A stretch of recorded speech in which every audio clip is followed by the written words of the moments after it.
કડી અને વિસાવદર બેઠકની પેટા ચૂંટણીની જાહેરાત થઈ છે। પેટા ચૂંટણી મુદ્દે કોંગ્રેસના નેતા હેમાંગ રાવલે પ્રતિક્રિયા આપી।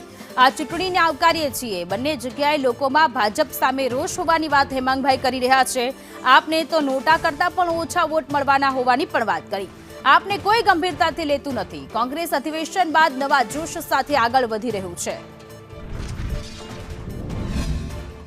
બંને વિસ્તારની તાસીર અલગ અલગ છે અને બંને વિસ્તારની અંદર આજે ભારતીય જનતા પાર્ટી માટે એક અભૂતપૂર્વ રોષ છલકી રહ્યો છે અને ખાસ કરીને કડીમાં તો આમ આદમી પાર્ટી પાસે ઉમેદવાર પણ નથી। વિસાવદરની અંદર જે ઉમેદવાર આપ્યા છે એ બહારના ઉમેદવાર છે।